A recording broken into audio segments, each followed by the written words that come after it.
السلام عليكم خوتي ومرحبا بكم في قناتكم زاستر اونلي. اليوم ان شاء الله راح نشوفوا الفرق ما بين بطاقه ريدوت باي وبطاقه تيفو. راح نديروا مميزات وعيوب كل بطاقه واللي بها راح تقدر تقرر واش من بطاقه راح دير. والان راح نبداو مع اول نقطه واللي هي سعر البطاقه.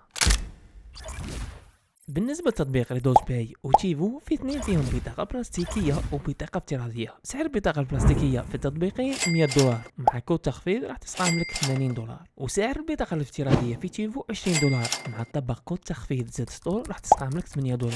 والان نروحوا لريدوت باي. سعر البطاقة الافتراضية $10 طبق كود تخفيض زد ستور راح تسقام لك $8. ولكن في ريدوت باي بعض الاحيان يدير تخفيض تاع 50% على سعر البطاقه، يعني تسقام لك $5. وريدوت باي مع تفتح كونت يعطيك هديه ترحيبيه $5، يعني تسقام لك باطل. في هذه نقطه ايجابيه لبطاقه ريدوت باي. طريقه طلب بطاقه ريدوت باي مجانا تلقاها هنايا في الاعلى والاسفل في اول تعليق. والان راح نمر للنقطه الثانيه واللي هي الاقتطاعات. نسبة الاقتطاعات في ريدوت باي هي 1% عند استخدام الدولار في عملية الشراء أو التحويل، وعند استخدام عملة أخرى راح ينحلك 1.2%.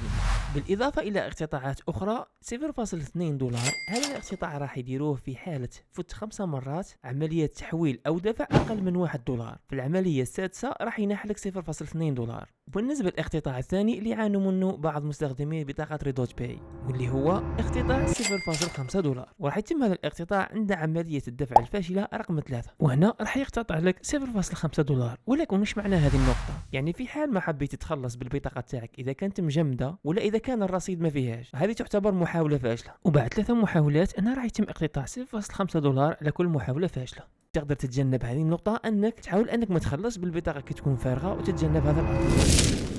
والان راح نمر لبطاقة تيفو، ولكن قبل ما نبداو نحكيو على الاقتطاعات كاين واحد الامر لازم تفهموه في بطاقة تيفو. كيما موالفين في تطبيق ريدوت باي كي تشحن الحساب تاعك بالدولار وتحب تشري، ماشي لازم عليك تشحن البطاقة باش تشري. كي تخلص بالبطاقة راح يسحب مباشرة من الحساب تاعك. ولكن في تيفو الامر مختلف. في الحساب تاع تيفو توجد المحفظه وحدها والبطاقه وحدها، يعني اي مبلغ راح تشحنه في الحساب تاعك تاع تيفو راح يروح مباشره للمحفظه. وكي تحب تشري بالبطاقه لازم تحول الاموال تاعك من المحفظه للبطاقه. وفي عملية التحويل هذه كاين شرط، لازم المبلغ ما يقلش على $10. وهنا كاين واحد الإشكالية، أنه الأموال اللي تحولها من المحفظة للبطاقة ما كانش الطريقة العكسية لتبعثهم من البطاقة للمحفظة، وما تقدرش باش ترسل هذه الأموال الموجودة في البطاقة لشخص آخر. راسلت الدعم بخصوص هذه النقطة وقالوا لي راح نوفروا الخاصية العكسية للإرسال من البطاقة للمحفظة. ممكن في تحديثات قادمة راح يوفروها. المهم الوقت اللي ندير فيه الفيديو مارس 2025 ما كانش الخاصية هذه. والآن نرجع للاقتطاعات.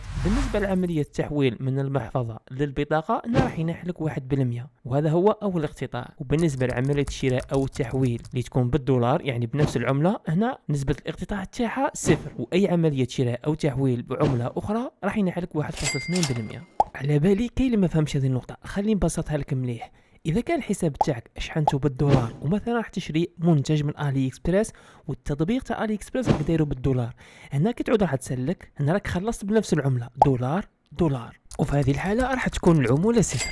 ولكن اذا كان التطبيق بالاورو ولا اي اشتراك مثلا تاع موقع راح تشترك فيه يكون بالاورو، في هذه الحاله راك تخلص نتايا بعمله مختلفه، الحساب تاعك فيه دولار وهذا الموقع بالاورو، وهنا نعتبر انا في الحاله الثانيه اي الدفع بعمله مختلفه، وهنا راح ينحلك 1.2%. وهذا هو الملخص لهذه النقطة. بالنسبة لعمولة التحويل أو الدفع في كلا البطاقتين تقريبا كيف في نفس العملة، برك في ريدوت باي 1%، ولكن في تيفو هي 0. ولكن اللي نحتها تيفو هنايا رجعتها في تحويل من المحفظة للبطاقة، بلا ما ننساو المشكلة الموجودة في تيفو اللي هو عدم إرجاع الأموال من المحفظة للبطاقة. وهنا إذا تفاديت الاقتطاعات تاع 0.2 و $0.5 أنها تعتبر بطاقة ريدوت باي هي أحسن في هذه النقطة. والآن نمر لنقطة أخرى مهمة واللي هو باي بال، والنقطة هذه راح نتكلم عليها بعد ما جربت كلتا البطاقتين في التفعيل والسحب من باي بال. بالنسبة لتفعيل باي بال البطاقتين في اثنين تيفو ريدوت باي يفعلوا باي بال عادي، أما بالنسبة لتحويل الأموال من باي بال ريدوت باي هنا راح تنحلك 5%، كتحول $100 راح يقتطع لك $5، تعتبر نسبة مرتفعة. ولكن عملية التحويل لتيفو العمولة تاعها 0، يعني ما راح ينحلك والو، وهذا الشيء اللي جربته مع هذه البطاقة. وكي تحول الأموال راح توصلك مباشرة للبطاقة. كما شفنا في النقطة اللي قبل هذه أنه الأموال إذا كانت في البطاقة ما تقدر ترجعها للمحفظة، ما تقدر ترسلها في الوقت الحالي راني نتكلم فيه. فدير حسابك اذا راك تحول الاموال تاعك من باي بال لتيفو راح تستخدم في عمليه الشراء فقط. ولكن اذا وفروا لنا الميزه هذه انك تقدر ترسل الاموال تاعك من البطاقه ولا تقدر ترجعها للمحفظه، راح تولي نقطه ايجابيه لهذه البطاقه. والان وصلنا لاهم نقطه في هذا الفيديو واللي هي الاشتراك في قناة زاستور اونلاين، هكا باش يوصلك كل جديد. دير اعجاب بالفيديو هذا يدعمني انا كصانع محتوى، ومن خلال هذا الفيديو اللي تفرجته خلي لي في التعليقات وش هي احسن بطاقة ليك.